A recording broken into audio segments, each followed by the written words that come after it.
Boa noite, irmãos.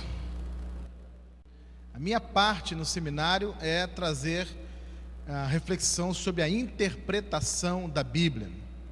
Este livro maravilhoso, acerca do qual o Dr. Wilson já começou a nos dizer, esse livro que tem essa finalidade extraordinária, né, de viabilizar, proporcionar, mostrar o caminho para a salvação, ensinar como viver a nova vida que Cristo oferece.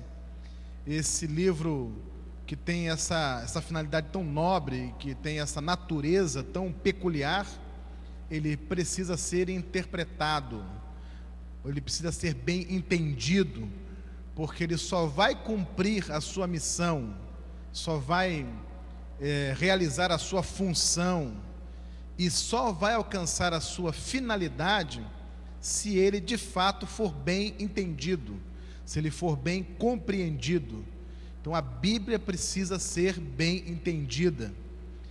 Você precisa ler a Bíblia e precisa compreender o que a Bíblia está dizendo. Você precisa entender os textos bíblicos. Por isso é importante que num seminário como este a gente fale também sobre a interpretação da Bíblia. Então a primeira questão com a qual nós nos deparamos é essa, né? Vamos justificar a necessidade de interpretar a Bíblia. Pastor, será que se eu pegar minha Bíblia e sozinho ler a Bíblia, o simples fato de eu ler a Bíblia já não garante que eu vou entender tudo que eu vou ler? Será que isso não é o suficiente? Por que interpretar? Será que tanta confusão, tantos problemas que existem em tantas igrejas não emanam exatamente dessa questão interpretativa, dessa questão hermenêutica das Escrituras? Existe mesmo a necessidade de se interpretar a Bíblia? Olha, irmãos, todo texto precisa ser interpretado, do mais simples ao mais complexo. Por exemplo, quantas pessoas aqui dirigem? Levante a mão. Dirige. Ótimo. Então, você está com o seu carro, está andando com o seu carro, aí de repente você encontra uma placa, assim, pare. Uma placa vermelhinha, já viram essa placa? Vermelhinha, pare. O que você faz, motorista, quando você vê essa placa? Alguém faz alguma coisa diferente de parar? Você para, não para? Bom, a placa continua ali, ela não sai dali, sai? Quando é que você começa a andar de novo? A placa está ali, pare. Você parou, a placa vai ficar ali. Você fica ali a vida inteira? Hein? O que você faz? Primeiro você para, né? Aí depois você parou, você se assegura de que tem condição de prosseguir em segurança e prossegue, não é isso? Bom, o que a placa diz? Pare. Agora, quando você vai interpretar o que a placa está querendo dizer, você entende que ela está querendo dizer o seguinte: pare e só siga adiante se houver segurança, quando houver segurança. Então todo texto precisa ser interpretado, porque senão a pessoa ia ficar parada ali, ia dar um congestionamento global. Já pensou? Atenção, Recife, 5 milhões de automóveis parados numa placa para. Não vai acontecer isso nunca, porque as pessoas, elas param, elas interpretam. Então todo o texto precisa ser interpretado. Assim também com a Bíblia. A Bíblia precisa ser bem interpretada porque ela está distante de nós cronologicamente. Daqui a pouquinho nós vamos ver isso. Ela não foi escrita ontem, os seus documentos não foram produzidos na semana passada. Nós estamos muito distantes do momento histórico, cronológico, quando os textos foram produzidos. Também nós estamos distantes geograficamente. Todo o texto bíblico foi produzido no Oriente e nós estamos no Ocidente, então estamos distantes geograficamente do local onde os textos foram produzidos, e também estamos distantes culturalmente.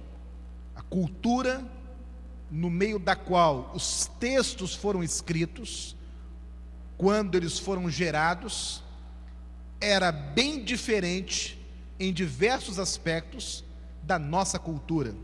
Então, como que nós vamos pegar um livro hoje, que foi escrito há muitos séculos atrás, num local geograficamente muito longe de nós, e numa cultura totalmente diferente da nossa, como vamos entender esse texto, se nós não interpretarmos corretamente o texto?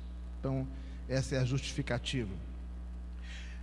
Amiudando um pouco, no aspecto cronológico, o primeiro livro, em termos gerais, genéricos, podemos dizer assim, foi produzido primeiro documento, mais antigo, produzido há 3.500 anos atrás, primeira tentativa de se registrar um documento, e o último há mais de 1.900 anos atrás. Então nós estamos realmente muito distantes, cronologicamente. Do ponto de vista geográfico, irmãos, os irmãos têm aí esse mapa do mundo antigo, bem diferente do mapa mundi que nós temos hoje. Foi nesse mundo que os textos bíblicos surgiram, nasceram. E do ponto de vista cultural, nós temos aspectos sociais diferentes, não é? A sociedade na época, a cidade na época, o meio de vida, a convivência era completamente diferente da nossa. Há alguns lugares do mundo onde você vai, por exemplo, e você fala sobre o conceito de favela, e as pessoas não entendem esse conceito porque não faz parte da realidade social desses lugares. Mas nós que moramos no Brasil, a palavra favela nos remete a uma realidade perfeitamente compreensível, porque nós lidamos com ela, nós convivemos com ela, mas isso não é comum em muitos lugares do mundo. Você precisa explicar, você precisa parar e explicar com cuidado o que é uma favela. Então, às vezes nós lemos uma palavra na Bíblia, a palavra casa, a palavra cidade, a palavra rua, a palavra, enfim, várias palavras, e nós temos os nossos códigos contemporâneos que nos remetemos, mas a realidade social dessas palavras, o significado delas na época em que os textos foram escritos, poderiam ser bem diferentes dos nossos códigos contemporâneos e atuais. Também aspectos políticos dentro dessa dimensão cultural, o modo de organização dos povos, da política, dos governos. Então há toda uma organização política em cada tempo em que cada documento da Bíblia foi produzido, e eu preciso entender essa organização se eu quiser entender a Bíblia, se eu quiser aplicar a Bíblia à minha vida e à vida das pessoas do meu tempo. Eu não posso me furtar a isso. Também, ainda na dimensão cultural, aspectos econômicos, os valores, as moedas, as formas usadas para o comércio, para os pagamentos, para os tributos, os tipos de tributos que existiam. Então, tudo isso está dentro do texto bíblico. E se eu quero entender o texto bíblico, eu preciso compreender o aspecto econômico dentro dessa conjuntura cultural do tempo, da época no mundo bíblico, quando os textos foram produzidos. Então, bastaria dizer isso para que estivesse justificada a necessidade de se interpretar a Bíblia. Eu tenho que ler a Bíblia, sabendo de tudo isso, e aí tomar cuidado para que eu possa interpretar-a corretamente. Quais seriam os requisitos básicos para a interpretação bíblica? A gente sugere alguns aqui. Primeiro, você precisa ter uma mente humilde e submissa ao Espírito Santo. Nós cremos que assim como Deus esteve na gerência da revelação, porque Ele se revelou, assim como Ele esteve na gerência da inspiração, porque Ele capacitou homens a registrarem, moveu, homens a registrarem o texto, ele também precisa estar na gerência da interpretação ou da iluminação, através da qual ele capacita as pessoas ao entendimento da palavra de Deus. Então, a primeira atitude do intérprete, que creio é a mesma atitude do tradutor, não é? Humildade e submissão à direção do Espírito Santo, à gerência do Espírito Santo nesse processo. Então, conquanto seja uma tarefa eminentemente humana, ela não pode prescindir, o intérprete não pode prescindir dessa submissão à liderança do Espírito Santo de Deus. Ele vai liderar esse processo de interpretação também. Segundo, você precisa crer que a Bíblia é a palavra de Deus e encerra a sua completa revelação. Então, a gente diz academicamente que a Bíblia é o registro escrito da revelação de Deus. Ou seja, a Bíblia é o resultado do processo de inspiração. Então, esse processo de inspiração resultou no que nós chamamos hoje de Bíblia, a palavra de Deus. Então, preciso crer nisso, porque se eu não creio que a Bíblia é a palavra de Deus, se eu não creio que a Bíblia encerra a sua completa revelação, então eu vou ter dificuldades na interpretação dos textos sagrados. Terceiro, você precisa conhecer e aplicar os princípios de interpretação da Bíblia. Então existem, irmãos, princípios que devem ser levados em consideração, sabendo nós que a Bíblia é um livro complexo, no sentido da sua constituição, da sua redação, da sua transmissão, do modo como ele foi passando de geração para geração. Eu só posso interpretar esse livro se eu tiver uma metodologia correta, se eu me acercar de uma ferramenta científica que me garanta precisão, ou garanta que eu chegue ao mais perto possível de uma interpretação precisa, do significado preciso dos textos bíblicos. Então, estamos falando dos princípios de interpretação da Bíblia, que se constitui no corpo principal desta aula. Então, são 5 princípios gerais de interpretação da Bíblia.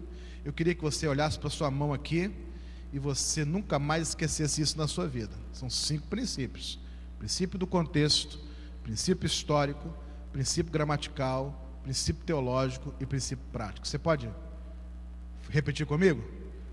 Princípio do contexto, histórico, teológico e prático. São 5 princípios.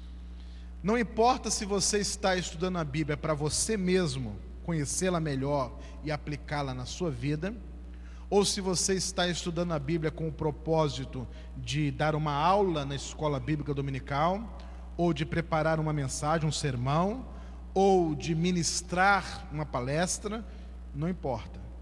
Se você pretende entender o texto bíblico, você vai precisar lançar mão desses 5 princípios que foram testados, que têm sido assim aprovados ao longo das gerações, que uma vez levados com seriedade a efeito, eles podem trazer como resultado uma interpretação correta da palavra de Deus. Então, nós vamos conhecer esses princípios aqui. Então, o primeiro princípio é o princípio do contexto. Ele tem um enunciado, diz assim, olha: todo texto bíblico precisa ser interpretado à luz do seu contexto.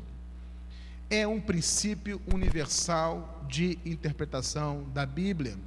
Se eu quero saber, conhecer o que a Bíblia está dizendo, eu não posso interpretar um texto fora do seu contexto, desconhecendo o seu contexto. Nós identificamos o contexto imediato e o contexto amplo. Normalmente, o contexto imediato diz respeito àquele texto que vem imediatamente depois, ou que veio imediatamente antes do texto que você está estudando. E o contexto amplo abrange uma área maior de escritura, que leva em consideração todo o livro que você está estudando, ou até mesmo o pensamento geral do autor daquele livro, no cânon, se esse autor produziu outros livros, escreveu outros livros. Então, há textos bíblicos que, para serem bem entendidos, você precisa lançar mão de outros textos escritos por aquele mesmo autor. Por exemplo, Paulo, que escreveu diversos textos. Então, às vezes, você tem que lançar mão de um outro livro, de uma outra epístola, ou até de um sermão de Paulo registrado em Atos, de uma palavra dele registrada em Atos, para lançar luz e interpretar corretamente um determinado texto da palavra de Paulo nas epístolas. Então, é o que chamamos de contexto amplo das escrituras sagradas. Então, o texto não pode ser interpretado fora do seu contexto. É o primeiro princípio, e é, de pronto, o princípio mais desrespeitado em nosso tempo. O que nós mais vemos é o texto sendo interpretado fora do seu contexto. Afirmações sendo feitas com base em textos bíblicos pinçados do seu contexto, retirados do seu contexto. Até doutrinas sendo sugeridas e formuladas com base em textos isolados, retirados do seu contexto. Hoje nós estamos vendo isso acontecer. Há uma série de exemplos que nós poderíamos citar. Recentemente eu li um artigo sobre a interpretação da Bíblia, e o autor estava falando de um caso interessante. O marido interpretando a Bíblia para a esposa. Achei muito interessante isso. O marido querendo dizer para a esposa que a esposa estava grávida, mas que ela não podia ter o parto cesariana, tinha que ser natural. E usou a Bíblia. Com dores dará à luz filhos. Então, Gênesis, tem que sentir dor, né? E a mulher não pôde refutar, porque está na Bíblia, com dores, né? Mas no dia seguinte, o marido era um advogado, chegou no escritório, calor muito forte, e ele olhou, tinham tirado o ar-condicionado da sala dele. O que aconteceu com o ar-condicionado? Estragou? Não, a sua mulher mandou tirar o ar-condicionado. Minha mulher ligou para casa e disse: "Ô, querida, o que houve? Tirou o ar-condicionado?" Por causa da Bíblia. A Bíblia diz: com o suor do rosto vai ganhar o pão. Então, se é para ser literalista, vamos ser literalistas em tudo, né? São exemplos de você tirar o texto do seu contexto, né? O que ele significa? Qual é o contexto quando ele foi produzido? Recentemente eu tive acesso a um erro desse com base nesse texto que eu coloco ali em Lucas 18:2, na versão revista e corrigida. Jejuo 2 vezes na semana e dou os dízimos de tudo quanto possuo. Com base nesse versículo, uma denominação num estado do Brasil lançou uma campanha na televisão com a seguinte proposta. Diziam eles: a razão por que você não é abençoado é porque você não está dando o dízimo de tudo que você possui. Você está dando o dízimo do que você ganha, mas você não está dando o dízimo do que você possui. E a Bíblia diz: dou o dízimo de tudo quanto possuo. Então não basta dar o dízimo do que você ganha, você tem que dar o dízimo do que você possui. E aí ele começou com um apartamento. Você possui o apartamento? Quanto vale o apartamento? 80 mil, então você deve 8 mil de dízimo. Meus irmãos, ele começou no apartamento e foi até o ferro de passar roupa, fazendo a conta. Você não está sendo abençoado por isso. Você dá o dízimo do que você ganha, mas você não dá o dízimo do que você possui. Mas a Bíblia manda dar o dízimo de quê? Do que você possui. Bom, quem foi que disse essas palavras registradas em Lucas 18? O fariseu. Jesus disse que o fariseu e o publicano subiram ao monte para orar, e essa foi a oração do fariseu. Então o camarada pegou a oração do fariseu, que não foi justificado, para formular um ensinamento, uma doutrina, para sugerir uma atitude por parte da igreja, dos membros. O que é isso? Usar o texto como um pretexto, tirar o texto do seu contexto. Está pecando com relação ao primeiro princípio. a União Feminina Missionária, Mulheres Cristãs em Ação, tem esse texto como lema já há muitos anos, não é? Posso todas as coisas naquele que me fortalece, não é isso? Não é um texto bonito? Não é um texto empolgante? Não é um texto bom para você recitar quando está todo mundo junto? Posso todas as coisas, não é isso? Mas esse texto pode ser retirado do seu contexto? Será que o apóstolo Paulo está dizendo que você pode pular de uma ponte num rio sem saber nadar? Será que o apóstolo Paulo está dizendo que você pode se lançar na frente de um caminhão numa autoestrada que nada vai acontecer com você? Será que é isso? Mas está dizendo posso todas as coisas? Aí quando você vai ler o contexto no qual Paulo escreveu isso, você vai entender que Paulo não está dizendo que ele é super-homem. Pelo contrário, é uma afirmação da sua humanidade. Ele está dizendo, eu já experimentei tantas coisas difíceis e duras, que eu já fui testado em tudo, e em tudo o Senhor me fortaleceu. O sentido é bem diferente, bem diferente. Então quando você usa o contexto, você entende o texto. Quando você desconsidera o contexto, você manipula o texto. Então tem que abrir os olhos como intérprete. Bom, o princípio histórico. O enunciado é o seguinte: todo texto bíblico precisa ser interpretado à luz do seu contexto histórico. Então, aspecto geográfico, econômico, político, social e aspectos culturais. Você precisa mergulhar na história, entender a história do texto, compreender quem é quem na história, o que é o que na história, o significado de cada código geográfico. É isso que está se referindo, é uma cidade, um país, uma região, uma aldeiazinha de nada, é um rio, um mar, um riacho. O que é isso? Tem que saber para interpretar o texto, senão eu vou fazer uma afirmação que pode ferir o sentido do texto. Esse grupo de pessoas é um partido político, é uma seita, é uma religião. O que é esse grupo de pessoas? Você fecha o Velho Testamento, quando abre o Novo, você encontra lá os fariseus, né? Os saduceus. Quem são eles? O que é isso? Então, aspecto social, quando a Bíblia fala sobre pobres, miseráveis, injustiçados, está se referindo a que tipo de estilo de vida? Quando fala sobre as viúvas que estão sendo tratadas sem justiça, lá no livro do profeta Amós, a causa da viúva sendo negligenciada. Qual é a causa? Qual era a causa da viúva? Aspecto social do texto. Quando fala que uma mulher deu um lepto, o que era um lepto? Aspecto econômico do texto. Uma efa de flor de farinha, que forma de medida é essa? Que implicação tem? Isso hoje seria o quê? Comparado a quê? E quando você descobre isso, você entende o texto. E o texto fica claro para você.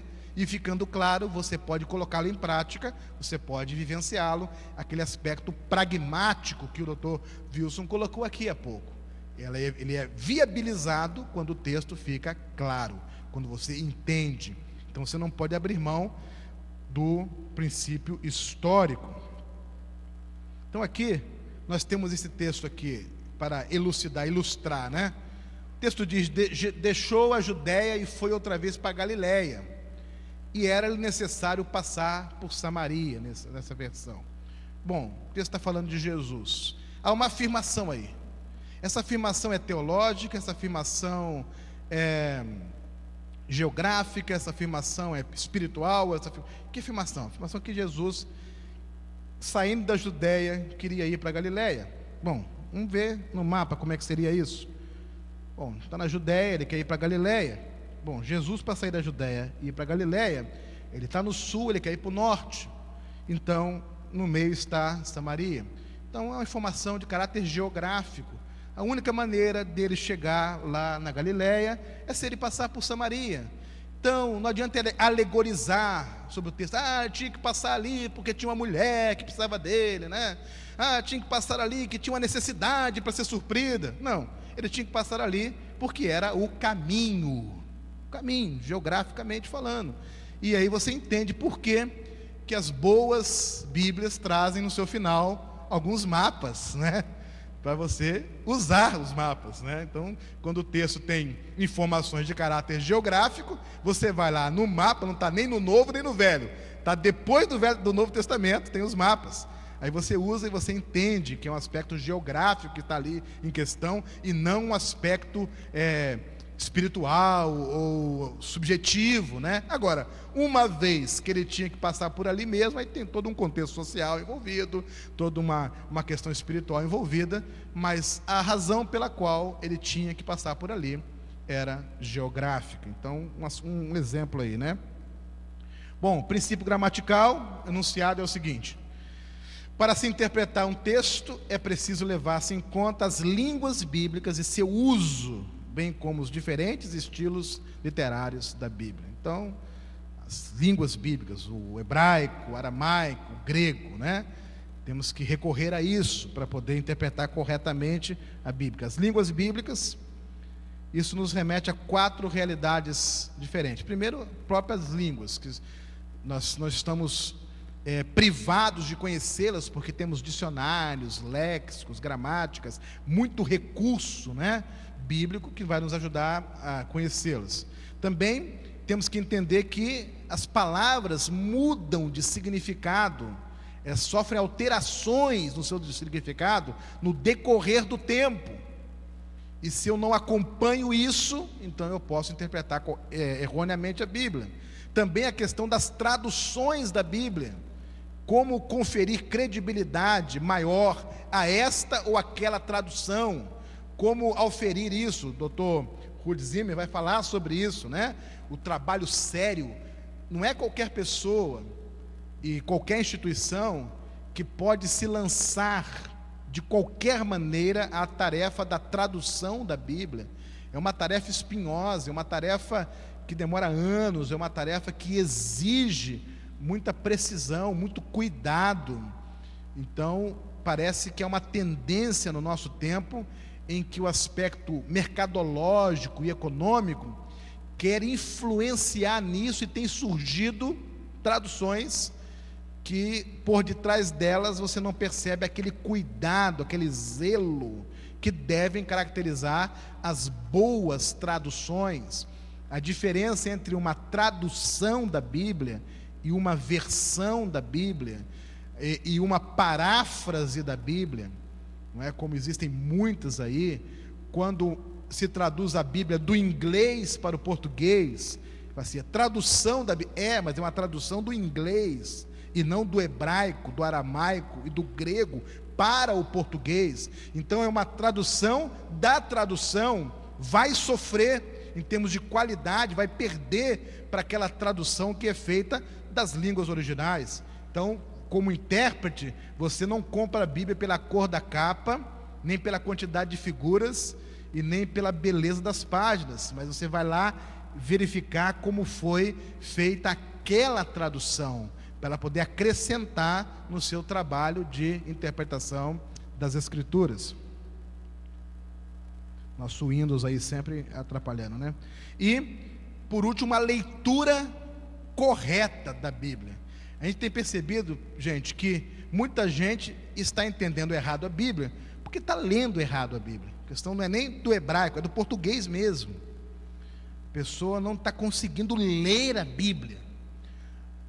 Nós temos nas versões e traduções da Bíblia em português, no nosso vernáculo, portanto, a pontuação. E a pontuação ajuda no entendimento do texto. Se você ignora a pontuação, se você não respeita a pontuação, você vai entender o texto errado. E nós temos aqui, podíamos ficar aqui agora horas e horas dando exemplos de textos mal lidos, logo mal interpretados, mal compreendidos. Uma vez eu ouvi pelo rádio uma pessoa pregando um sermão, dizendo, o título do sermão era Os Ombros Gostosos de Jesus. Eu achei interessante o tema, falei, inusitado, nunca tinha ouvido um sermão com esse tema, Os Ombros Gostosos de Jesus. Olha, puxa vida, vou ouvir, comecei a ouvir, e aí ele estava interpretando aquela parábola de Jesus do homem que tinha 100 ovelhas e uma delas se perdeu, ele deixou as 99, foi lá, e quando a encontrou, voltou com a ovelha no seu ombro gostoso. Ele que estava feliz, não era o ombro que era gostoso, era ele que estava feliz de ter encontrado. Então leu errado, interpreta errado, né? Então era melhor pregar sobre a felicidade de se encontrar o que se havia perdido, por aí, então, e não os ombros gostosos, porque leu errado. Sim, muitos exemplos nessa direção aí. Há um exemplo da pessoa que perguntou, com base nesse texto, o que Jó estava fazendo com um balde na mão. Mas Jó não estava com um balde, é uma questão de leitura, né? Então respondeu: porventura teme a Jó de balde? Não é de balde, mas é de balde, não é? Então tem que ler corretamente. Se você não lê corretamente, você coloca um balde na mão de Jó e transforma Jó no faxineiro não tem nada disso, né? Jó, não, porventura servirá de balde, não de balde. Leitura correta da Bíblia. E por aí vão exemplos, 1000 exemplos de leitura errada, interpretação errada. Então, o princípio gramatical, ele está envolvendo as palavras, o significado das palavras, e nós temos um aparato aí de recursos à nossa disposição: dicionários bíblicos, enciclopédias bíblicas, léxicos. Agora vem aí esse que chegou aí, o Novo Testamento Interlinear, ajuda também a entender o significado das palavras. Então vamos usar as ferramentas que temos, né? Bom, estilos literários, já foi dito en passant pelo Dr. Wilson. Então a Bíblia é um livro de literatura. Nós encontramos na Bíblia literatura histórica, nós encontramos na Bíblia literatura poética, nós encontramos literatura de caráter legal, a lei na Bíblia, né?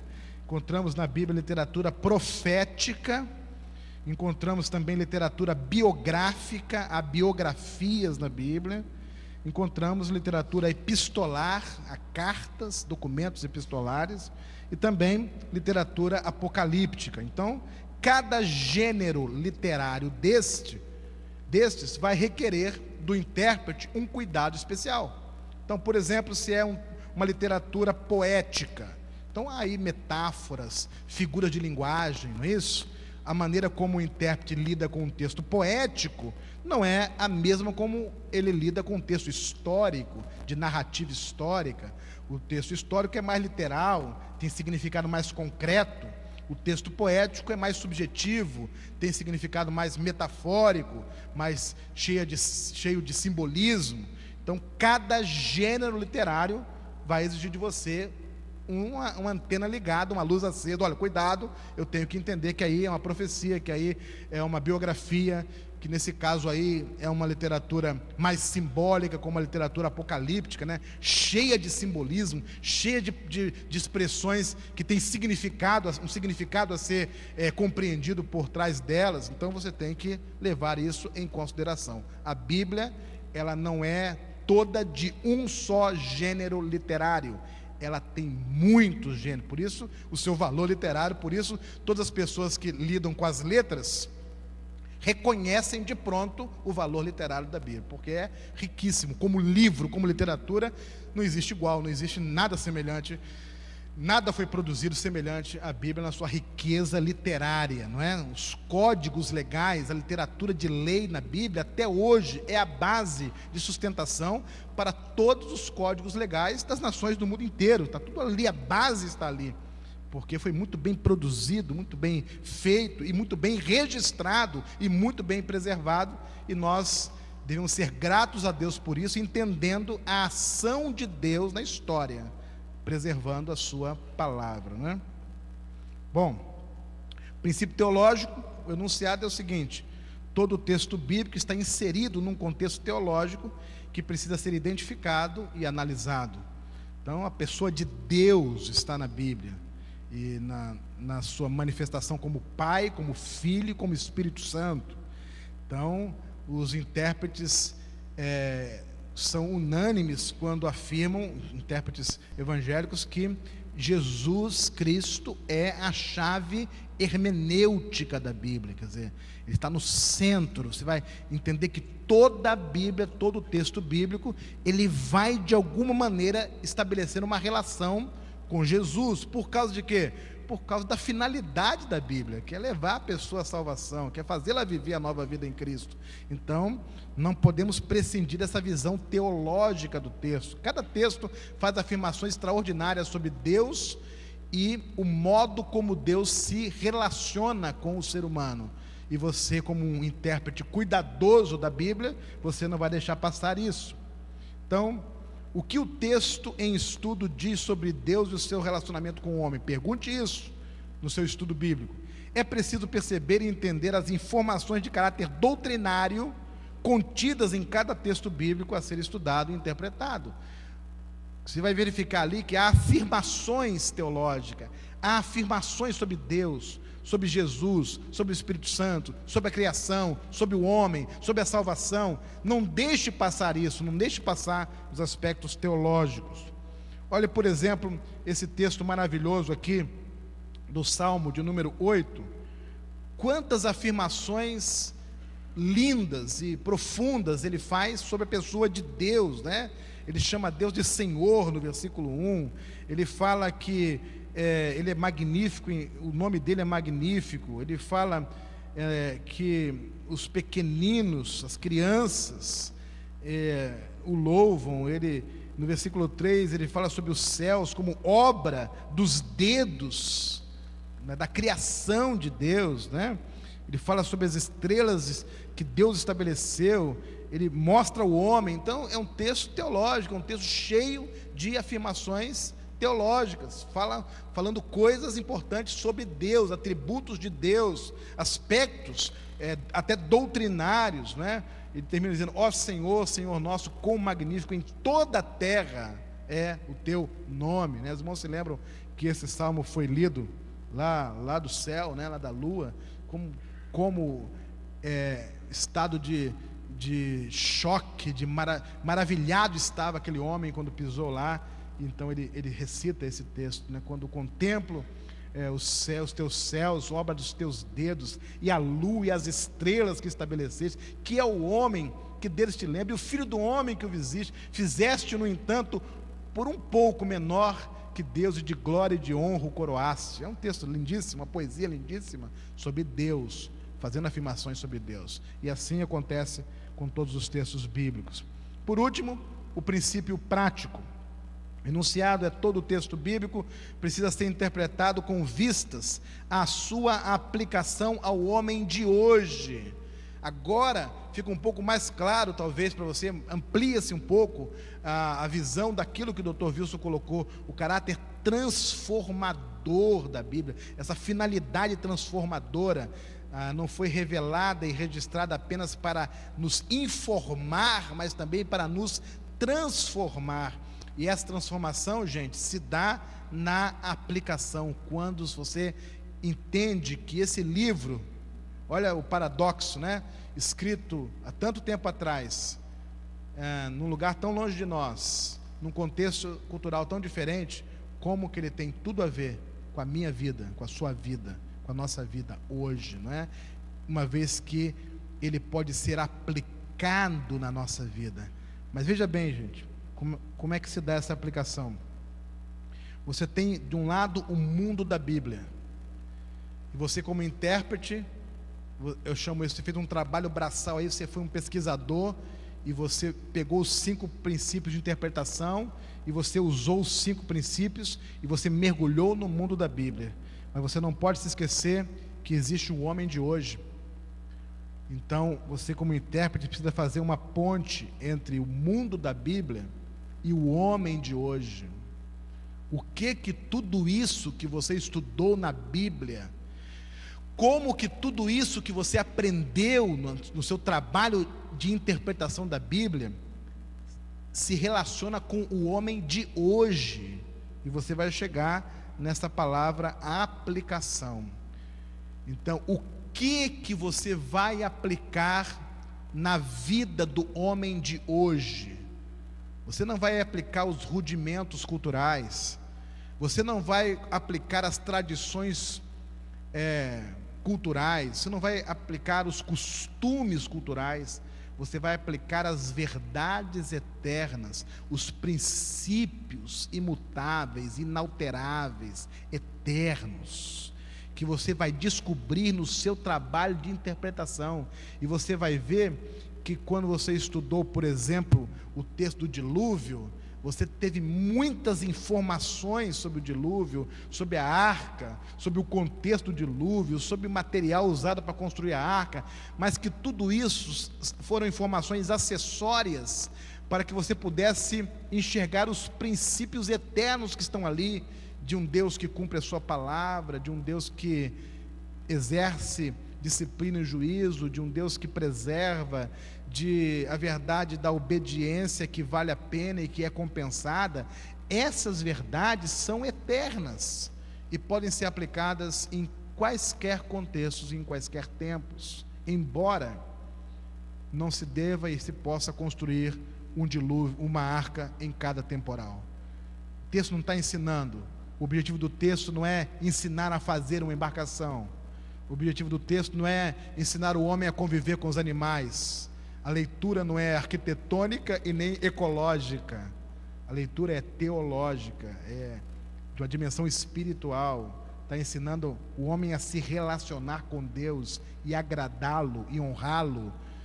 Por isso que a primeira coisa que Noé fez quando saiu com a sua família da arca foi fazer um altar e adorar a Deus, resgatando a razão pela qual ele foi criado, para a qual ele foi criado, para o louvor da glória do Senhor.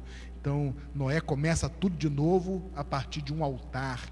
Esses princípios são perenes, você pode aplicá-los em todos os lugares do mundo, no Brasil, na China, no Japão, nos Estados Unidos, na África.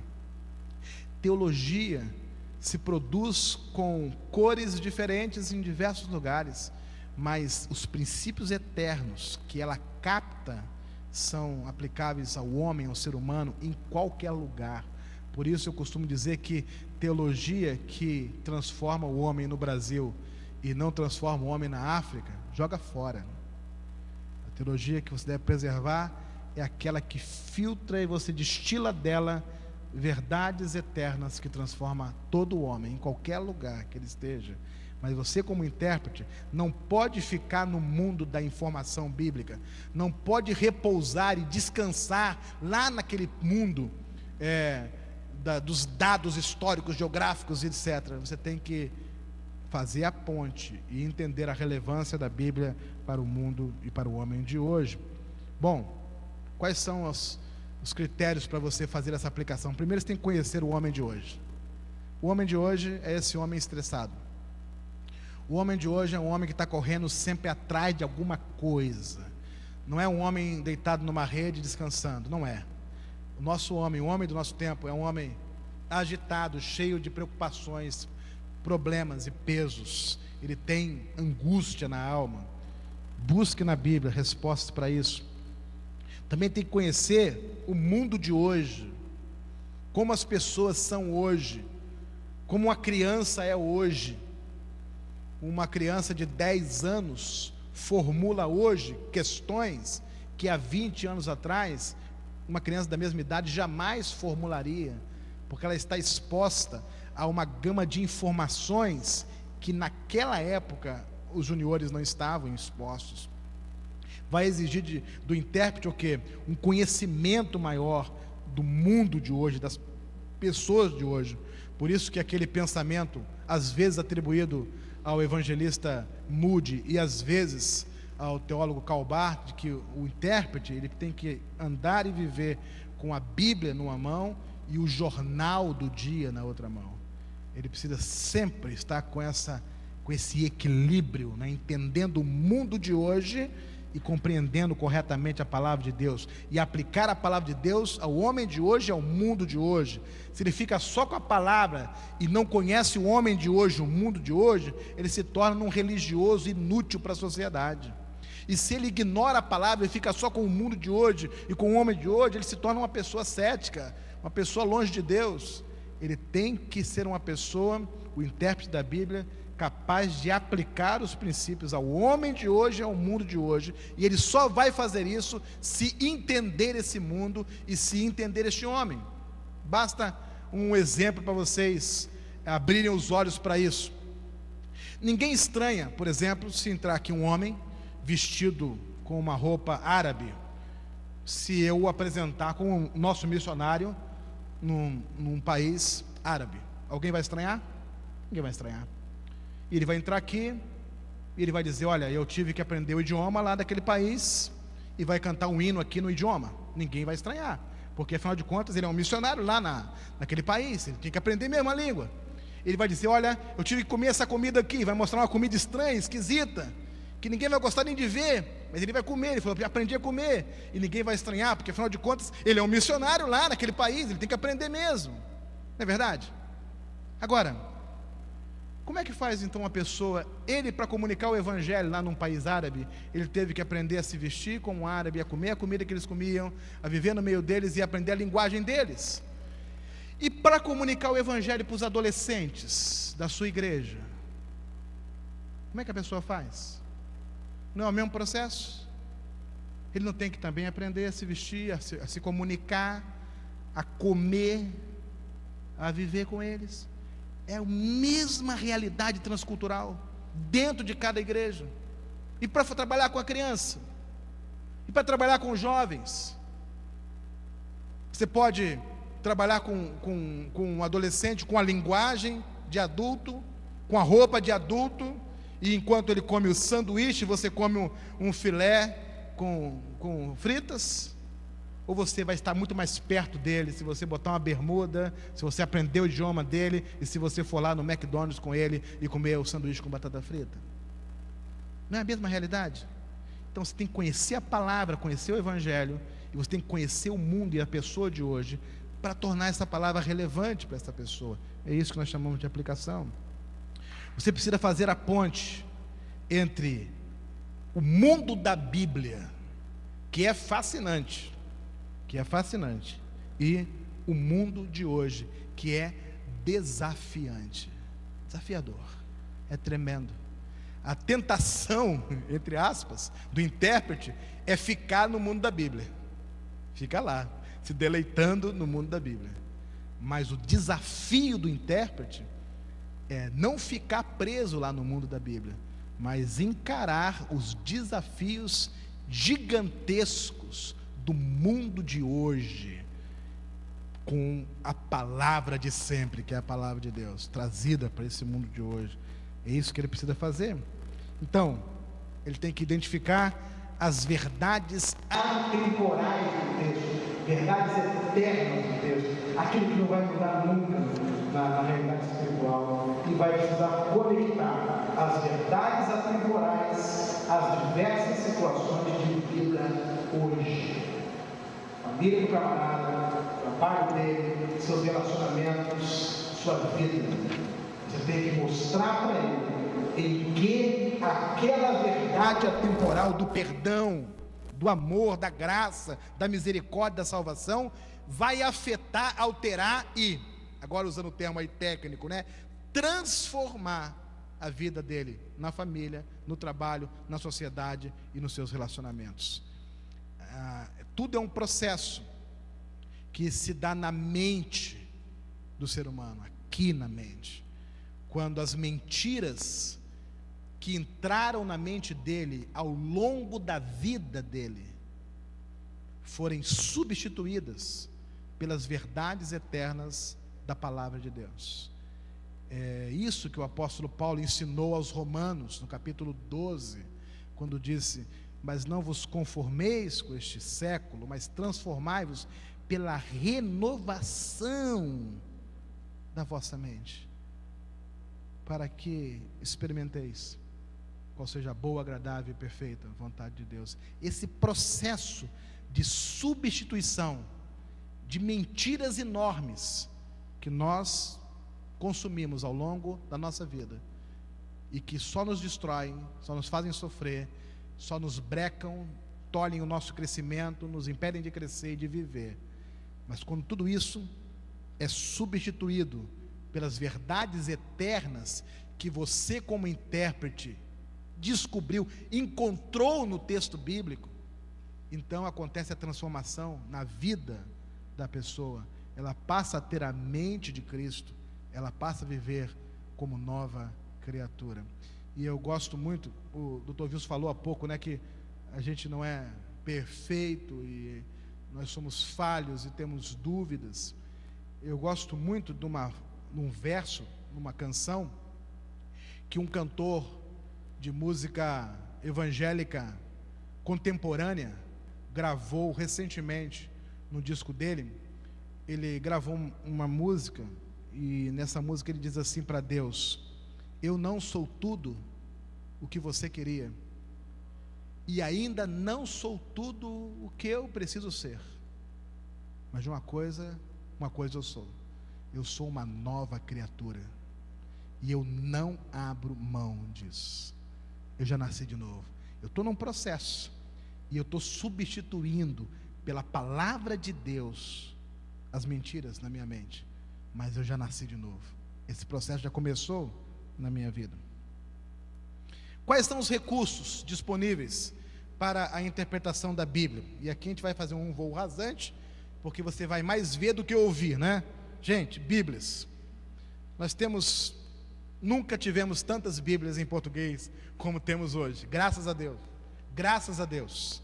Eu comecei a estudar a Bíblia numa época em que você tinha 2, 3 versões que podia encontrar em qualquer lugar. Hoje você tem, graças a Deus, ainda está aí a revista corrigida, você tem a revista atualizada em diversas formas, a nova tradução na linguagem de hoje. Quem não tem essa Bíblia, eu quero dizer só uma coisa para você: há produtos que se apresentam em nossos tempos como versões contemporâneas da Bíblia.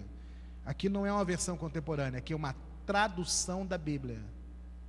Uma tradução da Bíblia para a linguagem de hoje. E o Dr. Rudy Zimmer vai falar sobre o processo. Preste atenção nisso. Isso vai fazer diferença na sua maneira de encarar as Bíblias que estão no mercado. Bom, Bíblias de estudos, cada dia surgem novas. Dr. Wilson estava com uma aqui, a Bíblia de Estudo Almeida. Está aí, né, pastor, Dr. Wilson? Pode me trazer aqui só para eu mostrar? Se você quer uma Bíblia de estudo funcional, compre esta aqui. É excelente essa Bíblia de Estudo Almeida. Ela tem algumas vantagens sobre outras Bíblias de estudos.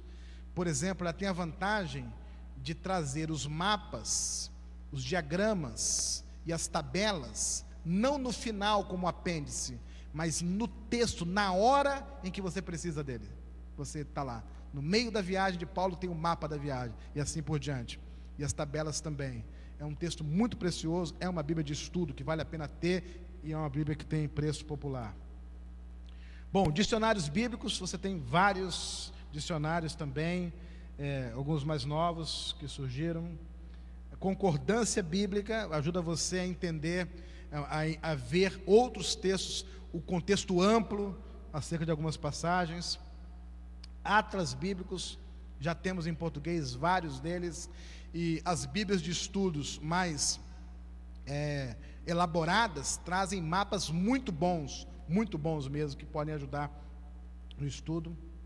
Você tem comentários bíblicos, é sempre bom você, depois que faz a sua interpretação do texto, usando os princípios, você cotejar a sua interpretação com a interpretação de outros eruditos e estudiosos da Bíblia, e você vai enriquecer o seu trabalho quando faz isso.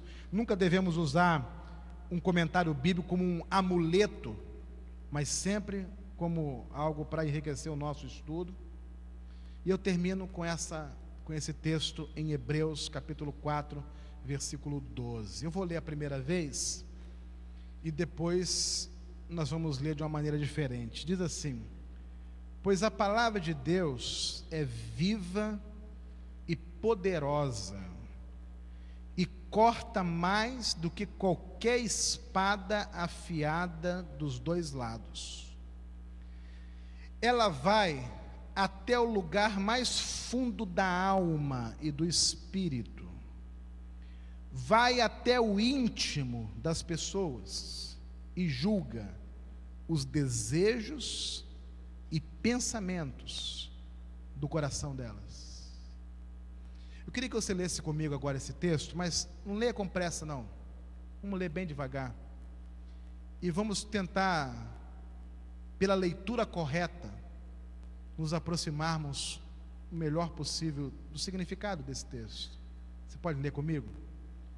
Pois a palavra de Deus é viva e poderosa e corta mais do que a espada afiada dos dois lados.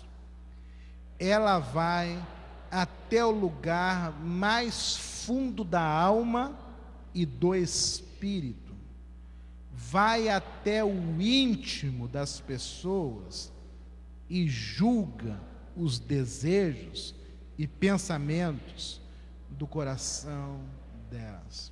Gente, depois do primeiro ponto, está dizendo que ela vai até o lugar mais fundo da alma e do espírito. Você tem ideia de onde seja esse lugar?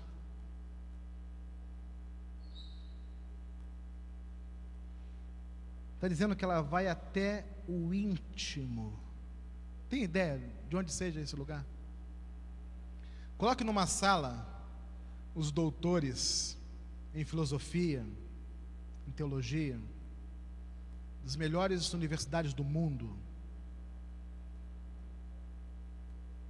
Pergunte para eles, onde é esse lugar? Nós não sabemos.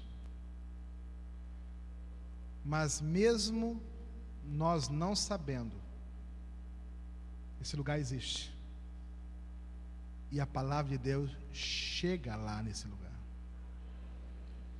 E é lá nesse lugar, quando a palavra de Deus chega lá nesse lugar, gente, é que ela transforma as pessoas. Por isso que eu tenho que interpretar corretamente a Bíblia, porque a finalidade da Bíblia é levar a pessoa à salvação em Cristo e instruí-la sobre como viver em Cristo. E se eu não for um bom intérprete, a palavra vai parar no estacionamento da mente, nos rudimentos, mas não vai até o lugar mais fundo da alma e do espírito, onde ela pode julgar os desejos e os pensamentos, e então mudar a vida das pessoas. Eu queria que você ficasse em pé, e nós vamos ler mais uma vez esse texto da Bíblia. Talvez você já teve uma experiência com essa palavra, talvez não. Vamos ler juntos? Pois a palavra de Deus é viva e poderosa e corta mais do que qualquer espada afiada dos dois lados. Ela vai até o lugar mais fundo da alma e do espírito, vai até o íntimo das pessoas e julga os desejos e pensamentos do coração delas. Deus abençoe, irmãos. Pode assentar.